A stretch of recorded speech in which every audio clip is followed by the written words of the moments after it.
Hello everyone, welcome back to our channel prep online. तो students, अब board exams को रह गए हैं कुछ days and this is the high time जब प्रिपरेशन बहुत हाई लेवल की हमें करनी है।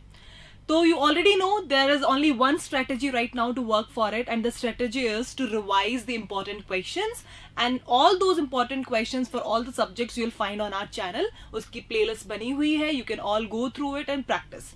अब ये तो बात हुई कि रिवीजन करना कैसे है, that is by revising those questions, but then what should be the plan, वो करना कैसे है, that plan I have got for you today. So let us discuss that plan with you. एक प्रॉपर टाइम टेबल बनाना है आपको coming जो hardly 20 days which are left now. Let us see the plan for that. First of all, let's start the waking up time. Morning में get up early, 6 AM you have to get up. Then 6:15 to 6:30 अपनी to do list बनाइए. To do list means what exactly you have to do in the entire whole day. आपकी planning क्या रहेगी, वो planning बनना बहुत जरूरी है।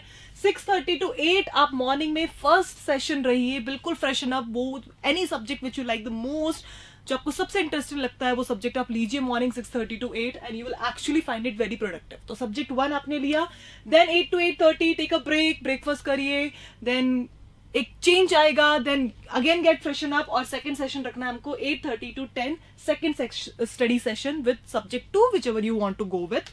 नाउ कमिंग 10 to 10:30 एक और ब्रेक हाफ एन आवर का। एंड रिमेंबर, ये ब्रेक्स आपके बिल्कुल भी डिजिटल ब्रेक्स नहीं होने चाहिए। There should be some activity by which you can get energise. The third thing, now 10:30 to 1 third study session रखना है हमको subject 3। So this is how in a day you can go for at least like 4 to 5 subjects. आपका entire all subjects का revision parallel चलता रहेगा। आगे आते हैं 1 to 2:30, क्योंकि कर लिए अब 3 सेशंस हो गए हैं। You need a proper break, आप लंच करो, you can take a power nap which will again make you energise for the next coming study sessions. 2:30 to 3 अब एक ब्रेन बूस्टर एक्टिविटी आप कर सकते हो, सो दैट यू नो एक brain storming होगी तो again you will get the power to get back to study sessions. Coming to the fourth study session 3 to 4:30 1.5 hour का एक फिर से स्टडी सेशन करेंगे हम, जिसमें आप सब्जेक्ट 4 लेंगे अपना। Then coming to 4:30 to 5 again half an hour का ब्रेक लीजिए। 5 to 6 अब कर लिए हमने सब्जेक्ट 1 2 3 4 सब्जेक्ट्स कर लिए हैं। There is a time to revise it. Revision करना बहुत जरूरी है बिकॉज टू एनालाइज की एग्जैक्टली प्रिपेयर कितना हुआ है। So for that will keep a revision session 1, then taking a break of 1 hour again, moving to 7 to 9, that is one main subject you have to focus, because हमेशा हमारे कुछ problematic areas होते हैं। तो main subjects को हमें करना है, उसका पार्ट 1 लेंगे हम 2 hours का, that is subject 5 and then again a break 9 to 9:30, you can have dinner at that time.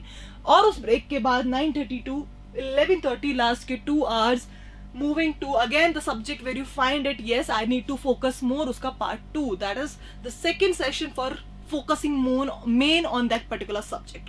This is how आपने फिर सब्जेक्ट इस तरह से 1 2 3 4 5 6 आपने अपना इंग्लिश, अपना language subject, Hindi Sanskrit French whatever it is, science maths history, अपना सब कुछ रिवाइज किया। And at last very important, that is एक प्रॉपर साउंड स्लीप। तो आपने पहले एक पावर नैप ले लिया था and then you can have a very good sleep of 6 to 7 hours, 11:30 to 6. This is how अगर आप पूरा अपना रूटीन एक प्लान करते हैं तो in the coming 20 days you can actually revise your entire syllabus.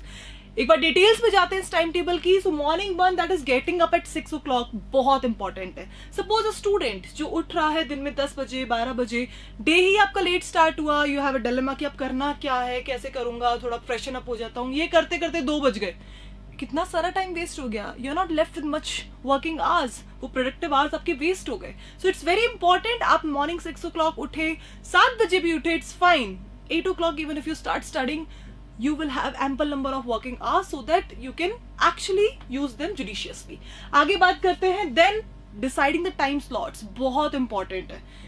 हमने सोच लिया आज सिर्फ एसएसटी पढ़ूंगा, पूरे दिन एसएसटी पढ़ूंगा, पॉसिबल ही नहीं है। पूरे दिन मैथ्स पढ़ूंगा, पॉसिबल ही नहीं है। We need to have that breaking of monotonous routine, उसको तोड़ना जरूरी है to get that active mind, to get that energy in the studies, ताकि आपका जो प्रोडक्टिव आना चाहिए रिजल्ट, वो आए. So this is how time slot decide करना जरूरी है. ये भी डिसाइड करना कि मैं मॉर्निंग में क्या पढ़ूंगा, दिन में क्या पढ़ूंगा, रात को सोने से पहले विद सब्जेक्ट कैन मैं एक्चुअली अगर मैं पढ़ता हूं तो उसका प्रोडक्टिव यूज होगा. So again along with this one thing that is important, I have kept one revision session. Revision is Indeed very important. सिर्फ पढ़ने से नहीं होगा, उसको एनालाइज करना कि येस कितना मुझे समझ में आया. इस टाइम पे आप सैंपल पेपर कर सकते हैं, इस टाइम पे आप क्वेश्चन बैंक सॉल्व कर सकते हैं. क्वेश्चन बैंक सीबीएसई के भी रिलीज हो गए हैं. सो this is all what you can do and revision strategy साथ में यूज करिए. जाते जाते एक बात रिपीट करूंगी मैं फिर से, हाई टाइम आ गया है. अभी टाइम है जब बहुत सारी पढ़ाई करनी है, प्रिपरेशन करनी है, बहुत सारे क्वेश्चन सॉल्व करने हैं. लास्ट 20 डेज बचे हैं बेटा. इन 20 डेज में बेस्ट मेहनत कर लो, because these 20 days are actually going to decide कि येस आपका जो फर्स्ट अटेम्प्ट है नेशन वाइड, आप जो बच्चों से कम्पीट करने वाले हैं, where you will stand and at last you will thank yourself कि येस एट द लास्ट मैंने पढ़ लिया एंड जो तुम्हारा रिजल्ट है वो तुम्हारे पास होगा. So that's all for this. All the best for your exams.